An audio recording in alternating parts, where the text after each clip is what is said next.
Pasteur Amel Lafleur resireni dans le tribunal là pour te répondre question la justice sous question cas de Jacques li te fait sous Stéphanie Jean-Pierre qui te fait la descente la Cali dans l'année 2006. Nous connaissons Stéphanie Jean-Pierre son fidèle li te dans l'église Pasteur Amel.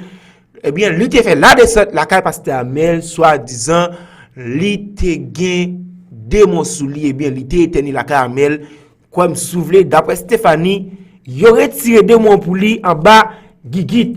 Hey, regardez papa. Stéphanie lui-même qui c'est victime nan, li pas mettre de l'eau dans bouche li pour te parler. Eh bien, séance a t'a déroulé, pasteur Amel t'a prié et puis avocat a plaidé pour lui. Par lui en pile, te gan pile propos qui t'a lancé contre pasteur Amel, eh bien, forme du bien te gen causé, te gen parole en pile en dans tribunal ça. En tout cas, ça a été sauvé chagrin compatriote match TV yo. Nous disons merci d'être choisi channel là pour bail 100% vérité. 100% vérité c'est lui qui doit nous. Nous pas là pour nous faire buzz, nous même là pour nous informer, nous là pour nous voir toute bonne vérité. Like nous, abonnez et puis peser sur cloche notification. Gen une parole qui dit comme ça, le pas faire relou, c'est Timoun qui vient jouer dans babou. Vraiment vrai, le pas faire relou, c'est Timoun qui vient jouer dans babou. Eh bien, faut nous bien n'importe droit dans séance là. Voilà je dis nous pas fin parler en pile parce que la femme qui t'entendait, femme qui te suivre qui genre séance dans t'a déroulé. Eh bien, m'a qui t'entendait, m'a qui te suivre Stéphanie Jean-Pierre qui c'est principal victime là qui soi-disant pasteur Amel avec un alcoolique li te fait kajak sous lui comme quoi il t'a tiré des morts sous jeune ça dans l'année 2006 mais nous connaissons Timothy a 16 ans et bien kounya li grandi li gen tout l'esprit sous lui et bien littéralement pasteur Amel avec tout alcoolique la justice et bien pasteur Amel type présence dit avocat et bien nous parlons qui t'entendez Stéphanie qui prend la parole en suivant ça. Honorable juge de la Cour d'appel, à la suite de la signification de l'ordonnance de renvoi en date du 24 juillet 2017, rendue par le juge Joseph Jeudi-Lefranfant contre le pasteur Amel Lafleur et Jean-Michel Lycée, ces derniers ont été rejetés à peine. Dans le dessein de voir les juges de la Cour d'appel de Port-au-Prince maintenir la dite ordonnance, l'estimé soumet à votre science les présentes conclusions qui annulent et remplacent celles soumises antérieurement. Ainsi, l'estimé Stéphanie Jean-Pierre espère qu'il plairait à la Cour d'apprécier les faits et moyens qui suivent. Honorable Président et juge, les conclusions que voici se divisent en 4 grandes parties. La première se focalise sur la jeunesse des faits ayant motivé l'ordonnance de renvoi. La deuxième partie se concentre sur l'appel interjeté par pasteur Amel Lafleur et Michael Lycée. La troisième se focalise autour des points, autour des raisons pour lesquelles l'ordonnance doit être maintenue. Voici ma première partie sur la jeunesse des faits. Lors d'une veillée de nuit tenue en son local Cisadema 19 à l'époque, le lundi 12 juillet 2006, le pasteur Amel Lafleur, feignant d'être chevauché par le Saint-Esprit, ordonna à Micheline Jean-Pierre, mère de la mineure Stéphanie Jean-Pierre, de la lui confier, afin de la libérer d'une possession démoniaque. Il expliqua à la dite mère que des démons s'étaient emparés du corps de son enfant à l'insu de tous. Ainsi, en recourant à des manœuvres habiles pour persuader la mère de la mineure sur l'existence de cette malaise imaginaire, il décida de l'interner sous son leadership. Il prétexta qu'il chassera ces légions de démons ou diabratiales de l'esprit de la fille, afin de l'épargner d'une mort imminente. Il a même confié que son Saint-Esprit tentera les possibles pour la sauver, ainsi que toute sa famille.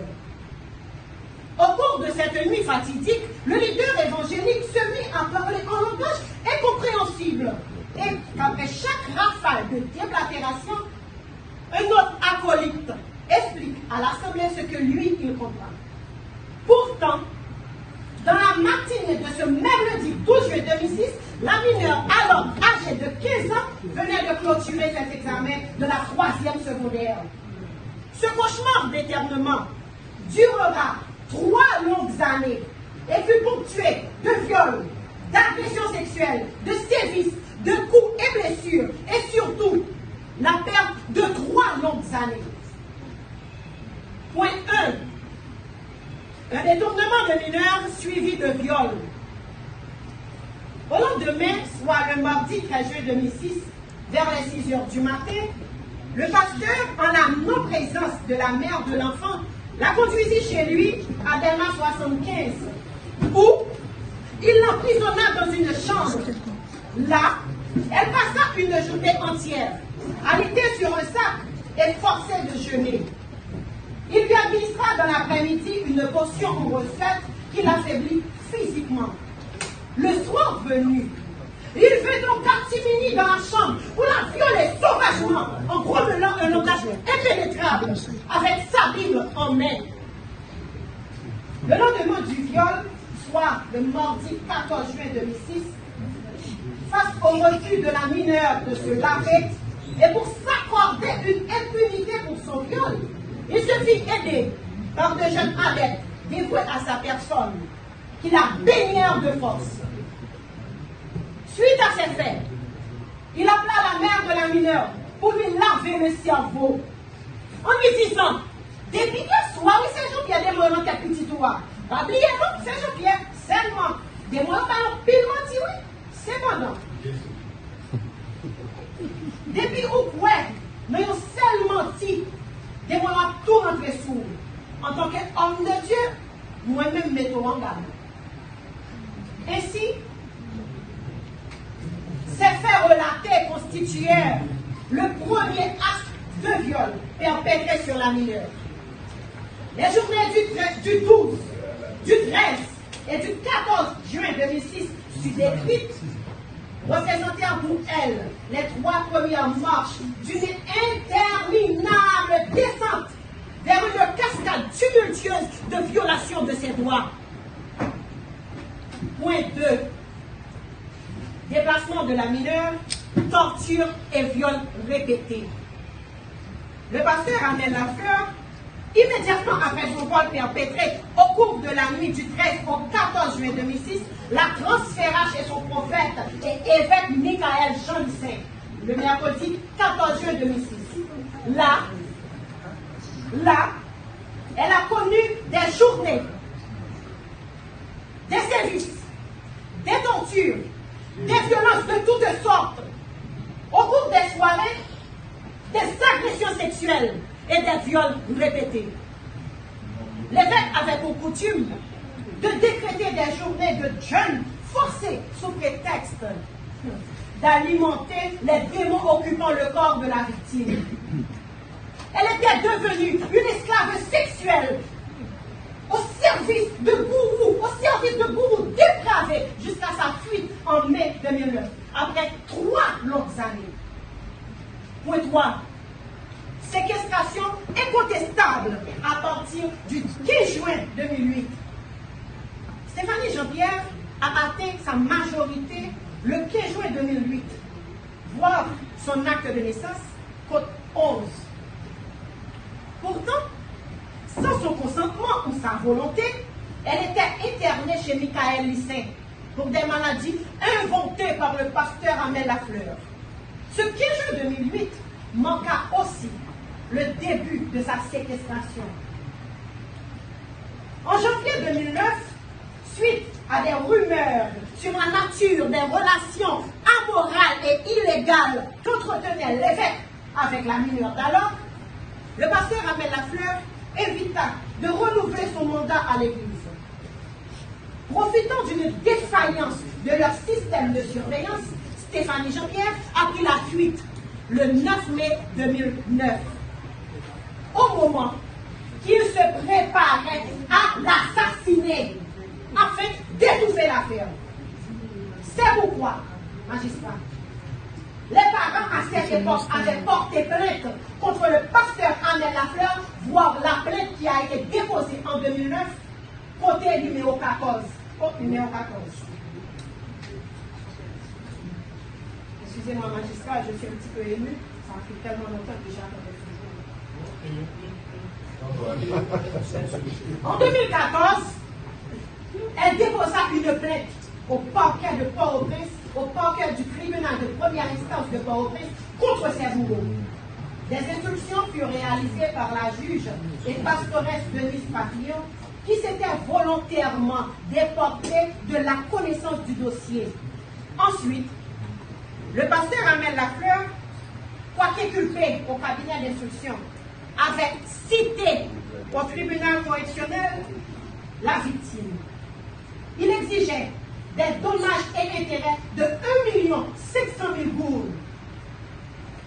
Mais le juge William Moré, siégeant au tribunal correctionnel, pasteur également, s'était déporté de l'affaire. Puis, la conduite du dossier fut confiée au juge instructeur Jodilien Fanfan. Depuis, le pasteur Amel Lafleur ne cesse de persécuter la victime via ses campagnes médiatiques. Après les mésaventures que la victime avait connues sous le leadership de pasteur Amel Lafleur, elle a bouclé ses études, elle a bouclé ses cycles d'études scolaires et universitaires avec honneur et mérite, sans jamais consulter ni médecin, ni psychologue, ni psychiatre pour des troubles mentaux. Voir attestation du lycée Marie-Jeanne, du collège Carl Parti et badge du barreau de Port-au-Prince. Voici notre deuxième partie qui se concentre sur l'appel interjeté par pasteur Amel Lafleur et Michael Lissin.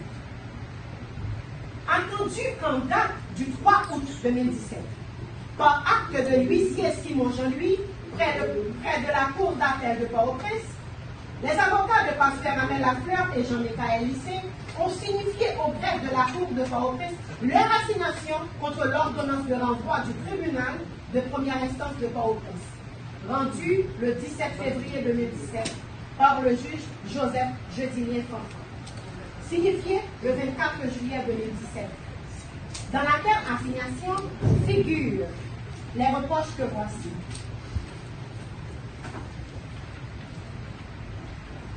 Petit point 1. Sur l'absence de mention du réquisitoire d'informer. Attendu que les appelants ont déclaré sans aucun texte à l'appui que le second juge instructeur n'a pas été saisi par un réquisitoire d'informer. Attendu que la juge pastoresse Denise Papillon s'était volontairement déportée du dossier. Suite à ce déport, le doyen du tribunal de première instance, conformément aux articles 97 et suivants du décret du 22 août 1995 sur l'organisation judiciaire, avait choisi un autre juge pour la poursuite de l'instruction. Voir l'ordonnance de dessaisissement de la juge Denise Moïse Papillon, code numéro 1. Attendu que le second juge, désigné par le doyen du tribunal de première instance, ne le saurait au moyen de nouveaux réquisitoires. Il ne s'agissait pas d'une nouvelle affaire.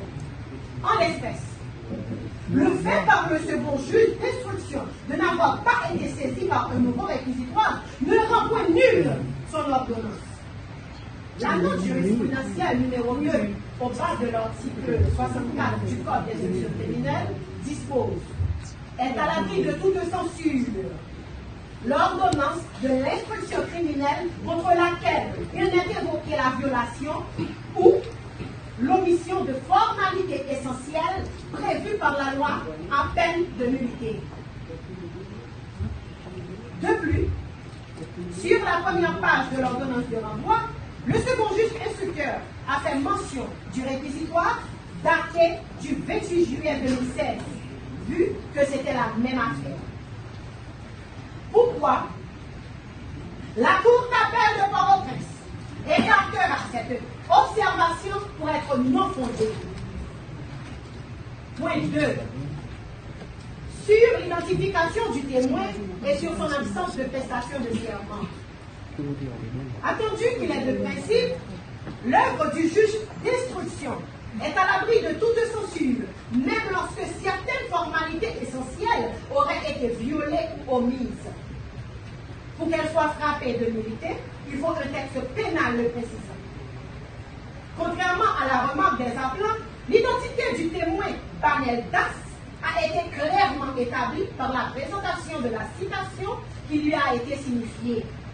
Ensuite, l'identité du dit témoin n'a jamais été contestée par aucune des parties. À la deuxième page de son procès-verbal d'audition, il est écrit au premier paragraphe qu'il a prêté serment de dire toute la vérité. Attendu que la note jurisprudentielle au bas de l'article 62 du Code d'instruction criminelle, annoté par Jean Vandal, l'arrêt du 7 juillet 1941 dispose: le Code d'instruction criminelle n'exige pas que devant la chambre d'instruction comme devant la juridiction de jugement, le serment soit prêté à peine de nullité. La sanction prescrite est une amende contre le greffier. Pourquoi la Cour d'appel de Port-au-Prince rejettera à nouveau cette observation qui ne cadre aucunement avec les prescrits de la législation régissant la matière. Point 3. À propos du défaut de certificat médical ou de rapport. Attendu qu'à la phase de l'instruction, il n'existe pas que le certificat médical pour éclairer la lanterne du juge instructeur. Il lui suffit les indices et les présomptions. En l'espèce, il lui convient de déceler dans les faits les circonstances conduisant à la matérialité de l'acte. La victime internée avait été interdite de sortir seule, de se baigner en toute intimité, d'aller à l'école, de consulter un médecin, de recevoir des visites des membres de sa propre famille, de communiquer avec personne. Comment pouvait-elle se faire octroyer le certificat médical? Nous toutes qu'attendons à clair qui Jean Stéphanie qui s'est accusé, qui s'est victime qui t'a pris la parole, qui j'étais pas dans pile causé, eh bien avocat pasteur Amel là pour prendre la parole pour l'expliquer à clair qui Jean Stéphanie te fait arriver la caille pasteur Amel et qui ça qui t'est passé et qui c'est est-ce que ça Stéphanie a dit c'est vérité. Eh bien avocat, nous connaissons avocat là pour défendre, pour plaider contre client lié. Eh bien nous pour qui te suivre avocat pasteur Amel là cap plaider pour lui, qui expliquer à clair qui Jean maman Stéphanie te fait arriver joindre pasteur Amel et qui Jean Stéphanie te fait arriver la caille pasteur Amel pour te faire la descente. En suivant ensemble avocat pasteur Amel là qui prend la parole. On voit du juge d'instruction qui a pris connaissance de confiance. Exposé des faits. Vu la pièce du dossier, l'ordonnance de renvoi du juge d'instruction qui pèse à la Cour. En date du 18 novembre 2006, les époux Joseph B. Jean-Pierre, la femme de Micheline Jean-Philippe, a confié leur fille aînée, Stéphanie Jean-Pierre, âgée de 16 ans, au pasteur collaborateur, et ses collaborateurs de l'Église de Dieu indépendante de la forme étoile 6 Adelma 19, rue La Vange numéro 3. Que la mineure Stéphanie Jean-Pierre a révélé que le pasteur Lafleur Armel, après l'avoir persuadé d'un problème mystique dont fait l'objet la jeune mineure Stéphanie Jean-Pierre a des troubles mentaux dus à une possession démoniaque au cours d'une veillée de nuit à laquelle elle participait. Après être convaincue par le pasteur Henri Lafleur que sa fille a été possédée par un esprit démoniaque, elle décida de la confier au pasteur Henri Lafleur pour prier avec elle et de la débarrasser de ses esprits malades. que la mineure Stéphanie Jean-Pierre déclare le soir même, au cours de cette veillée de nuit, le pasteur qui parlait en langue me reconnaissait. Il m'a fait monter sur la chaire de l'église, d'où m'a fait asseoir à ses côtés. Après la veille de nuit, il a contraint ma mère de me laisser avec lui pour que le Saint-Esprit puisse la libérer des démons qui me possédaient. Contrainte de sa mère, elle a accepté la mineure Stéphanie Jean-Pierre à partir avec le pasteur Ahmed Lafleur, qui l'a conduit dans sa chambre à l'étage de sa maison. Quelque temps après, un frère pénétra dans la chambre et ôta l'ampoule et déclare: vous des mots parfaitement jour en tout. Qu'après un certain temps, le pasteur Ahmed Lafleur lui apporta une recette préparée par le Saint-Esprit Didier, qui lui accompagne de boire pour se libérer des démons, déclare la jeune adolescente. Refuse de la prendre pour avoir été à jeun, mais pour éviter d'être battue par le pasteur, elle a bu tout de suite avec. Je me trouvais en état de symptôme, de vertige. Il m'a fait ouvrir les jambes et entre en relation sexuelle avec moi. Maculé de sang, il est parti et m'a laissé dans la chambre tout seul. Le lendemain, à son retour, le pasteur m'a fait prendre une douche et me vêtir du robe pour me conduire chez l'évêque Michael Poussy. En date du 15 juin 2012, la mineure Stéphanie Jean-Pierre déclare à sa maman qui allait la lui rendre visite le jour de son anniversaire qu'elle a été violée tantôt par le pasteur Lafleur, tantôt par l'évêque du Saint-Jean-Michel. En plus de son objet sexuel, elle a été victime de plusieurs attouchements de ses parties intimes, seins, vagins, que la mineure expliquait qu'elle a dormi chaque soir avec l'évêque Michael Lissin, qui a eu des rapports sexuels répétés avec elle, ensuite desquels elle était tombée enceinte. Que l'évêque Michael Lissin lui avait administré un breuvage à l'effet de provoquer son avortement, qui l'a gardé continuellement enfermé dans son sanctuaire et coupé de tout contact avec l'extérieur, en faisant croire à tous venant qu'elle n'est pas une personne, que du temps après, qu'elle va disparaître. C'est un mal en mer qui se dit, il va disparaître.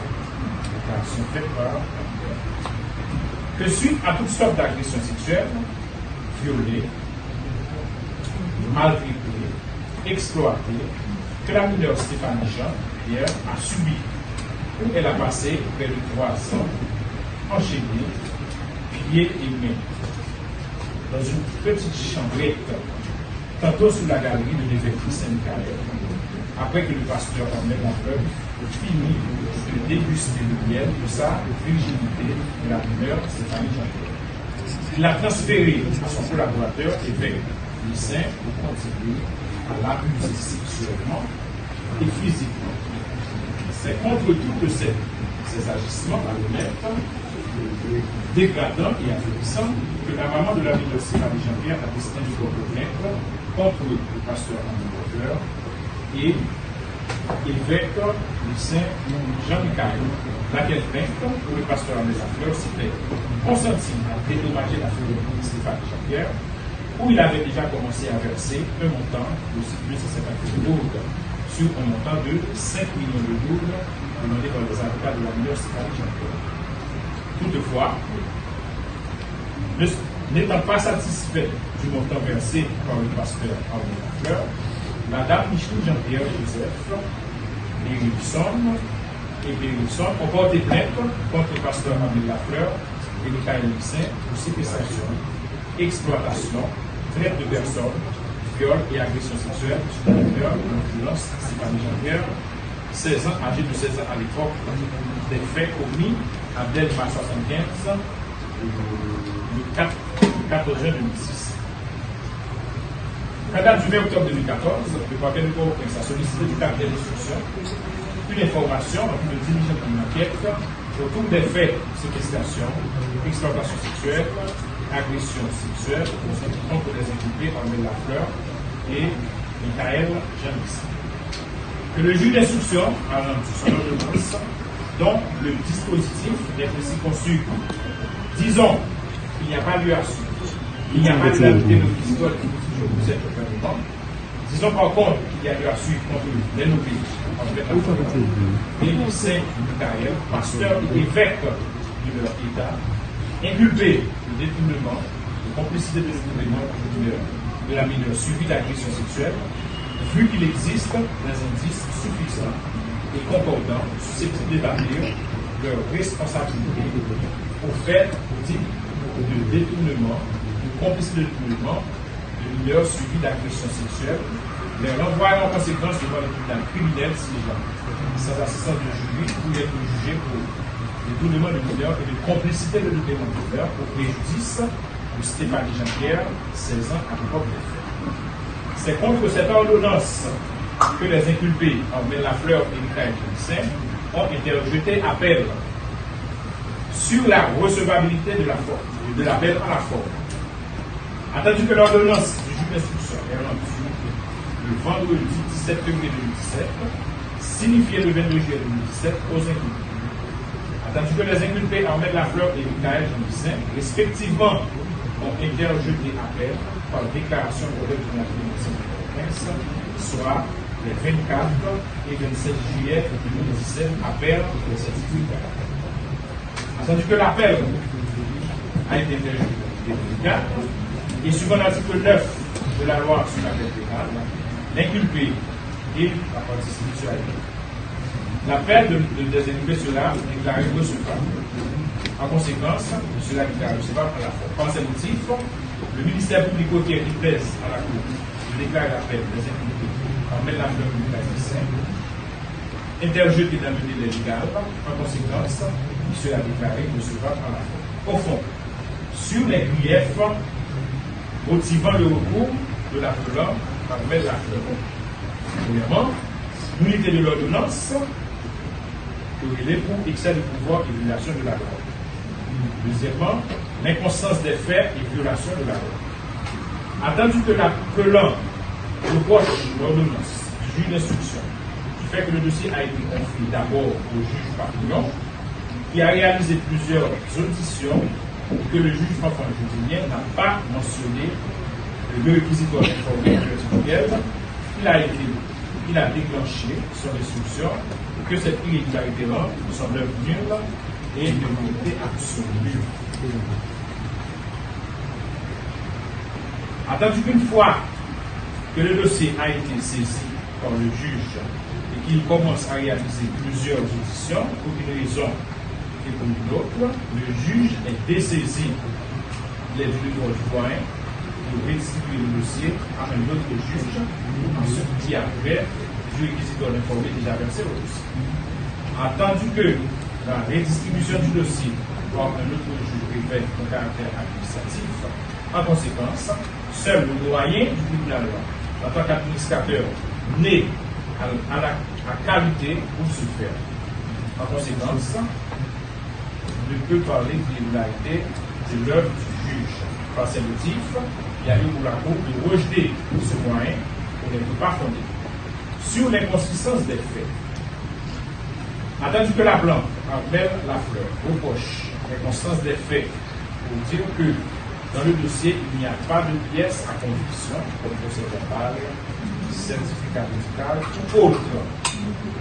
Attendu que la mineure Stéphanie Jean-Pierre a été séquestrée, pieds et mains enchaînés, près de 3 ans, près de 3 ans, par mois dans une chambre chez l'évêque qui, pendant cet intervalle de temps, n'est pas autorisé à parler à personne, voire même sortir pour aller voir un médecin en faisant croire tout ce qu'elle disait, c'est le démon de parle.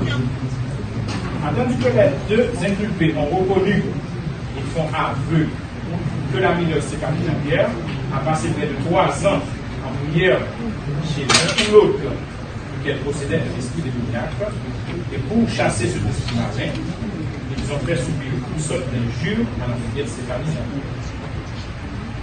Tandis que l'aveu du pasteur envers la fleur, en acceptant le verset de 250 000 boucles aux avocats de la famille comme réparation des dommages et préjudice subis, constitue la preuve de présomption de culpabilité et sa conscience parle des faits eux-mêmes. Tandis que les faits reprochés à l'inculpé envers la fleur sont constants, il y a lieu pour la cour de rejeter sous les moyens pour ne pas fonder, dire que l'inculpé envers la fleur a fait aveu en acceptant de commencer à verser les 250 000 gouttes sur un montant de 5 millions de euros. Par ces motifs, le ministère public qui pèse à la cour de rejeter sous les moyens pour ne pas fonder, dire que l'inculpé envers la fleur a fait aveu et selon le principe découle de la doctrine, l'aveu et la preuve. En conséquence, il y a lieu pour la cour de rejeter sous les moyens ce qu'il a aveu. Sur les griefs évoquant le recours de l'inculpé du cas existant, sur le détournement de péché, la complicité du mouvement, sur l'agression sexuelle. Attendu que la plante du cas existant reproche au juge d'instruction de son ordonnance, dans le 17 février 2017, de ne pas établir clairement lequel des deux inculpés est poursuivi au détournement et complicité. Attendu que l'appel a fait mention dans son acte d'appel l'accord n'a pas interdit le pasteur avec la fleur de solliciter aide de ses collaborateurs immédiats pour arriver à de telles fins.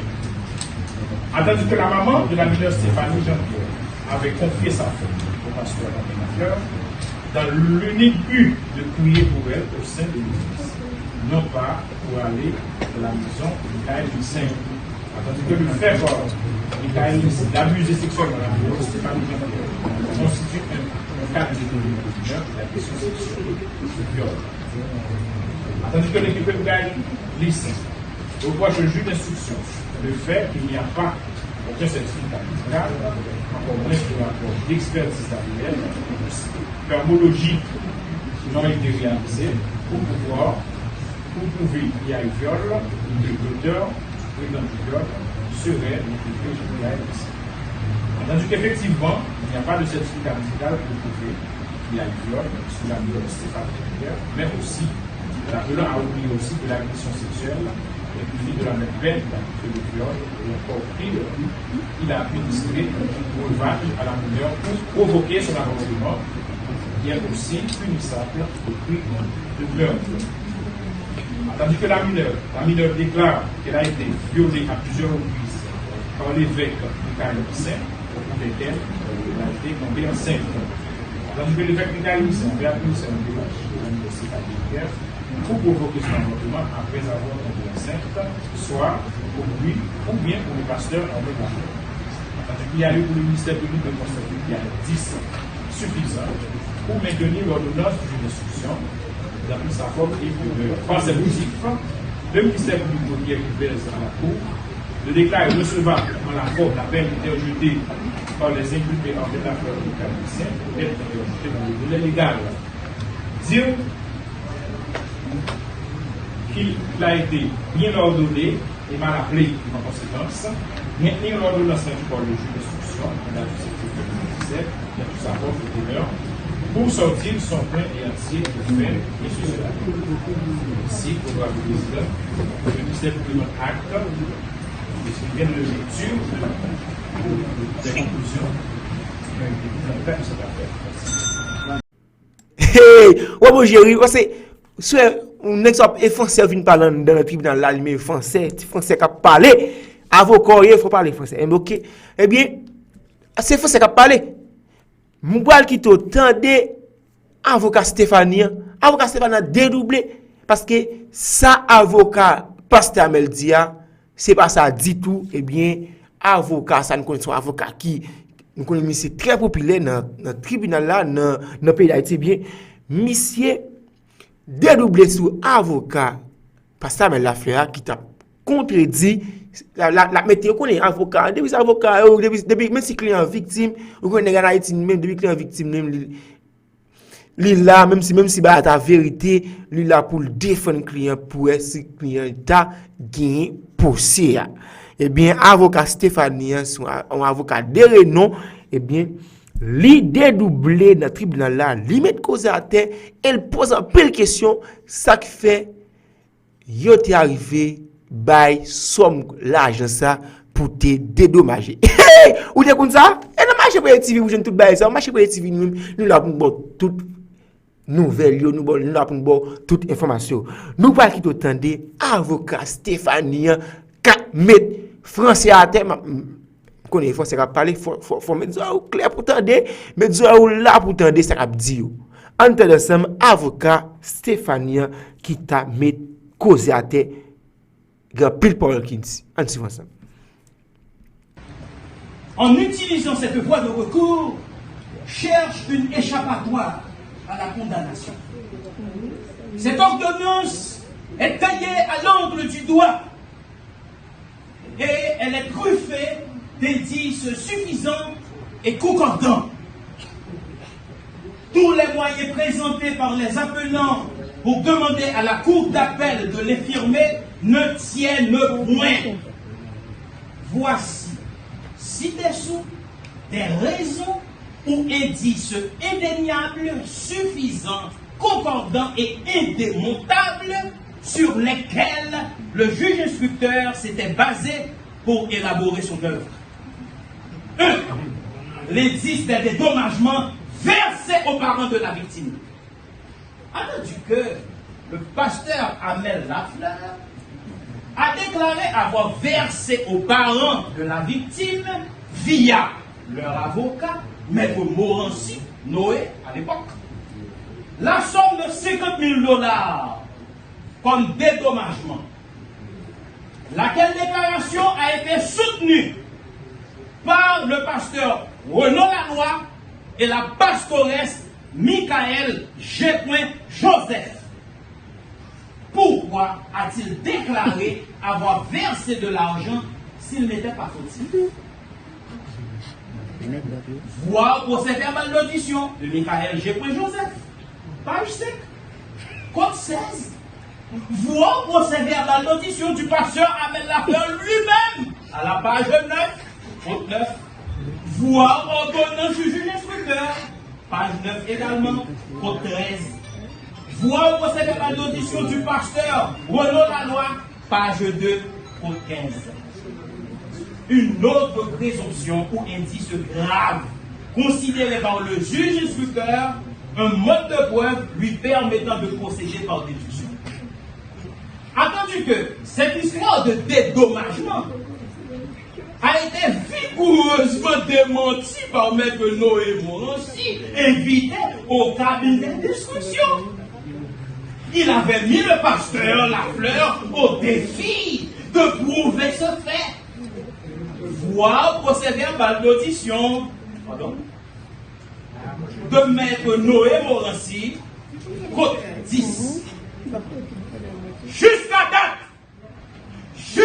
date, la preuve de ce dit dédommagement n'a jamais été versée ou apportée par le pasteur Amel Lafleur, ce qui prouve qu'il est un fier menteur. Point 2. Indice de séquestration et de torture à partir de la majorité. Attendu que le 15 juin 2008 manqua le passage de la minorité à la majorité de Stéphanie Jean-Pierre. Exerçant en tant que pasteur et évêque une autorité certaine sur leurs fidèles, ce qui aggrave leur cas, Amel Lafleur et Michael Lisset n'ont pas jugé nécessaire de demander à Stéphanie Jean-Pierre son consentement relatif à son éternement. Elle était devenue majeure. Elle était sous la contrainte. Attendu que la séquestration est l'action de priver quelqu'un illégalement et arbitrairement de sa liberté. Donc, du 15 juin 2008 au 13 mai 2009, il a été sauvé, il y a bien eu séquestration, puisqu'elle était internée contre son gré ou sa volonté. Si les parents, manipulés par le pasteur Amel Lafleur, pouvaient décider à sa place, à sa minorité, il en était tout autrement lors de sa majorité. L'indice de séquestration est plus qu'évident. 3. L'indice de l'internement sans raison et sans soumise sous tutelle. Attendu que le pasteur Lafleur n'a jamais pu fournir la preuve de la possession démoniaque et des troubles mentaux dont il alléguait. Il n'a jamais pu. Il n'a jamais été établi que l'intimé se fut trouvé dans l'impossibilité de pouvoir seul à ses intérêts en raison d'une altération médicalement constatée, de ses facultés mentales, de nature à l'empêcher à l'expression de sa volonté.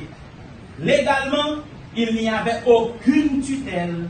Pourtant, le pasteur Amel Lafleur décréta son internement le jour de son dernier examen en 3e secondaire.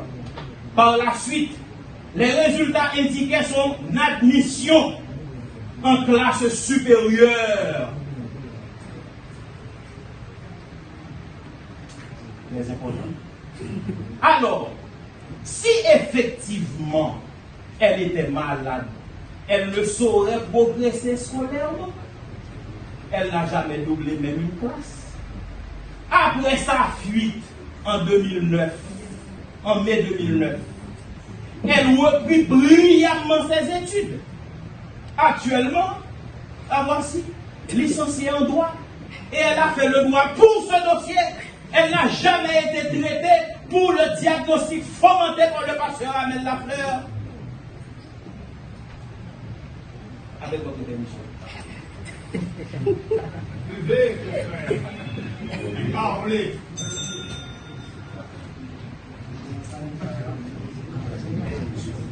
Bravo, ça m'a dit, ça a dit tout à l'heure. Attention. Point 4 maintenant.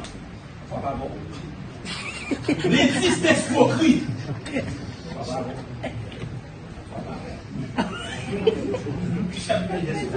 L'indice d'escroquerie. Avez-vous que le pasteur Amel Lafleur et son évêque se sont comportés en escrocs? Pasteur Lafleur a déclaré: ce pasteur, oui, qui niveau psychologue, eh oui, moi confirmé que tu fais avec des troubles mentaux. Non, c'est menti. Voir l'extrait des minutes de grève du tribunal de première instance de Port-au-Prince en date du 21 janvier 2015, compte 7. C'est pas moi qui dis. Pour aller plus loin, pasteur Amel Lafleur avait même changé le prénom de Stéphanie en Esther. Voir les déclarations des témoins au cabinet d'instruction, il a exigé à la mère de l'interné de venir accomplir des tâches domestiques chez lui et d'apporter des produits alimentaires et de l'argent chez lycéen pour ce traitement. Ils n'ont utilisé que des manœuvres frauduleuses pour soutirer de l'argent et des services. L'indice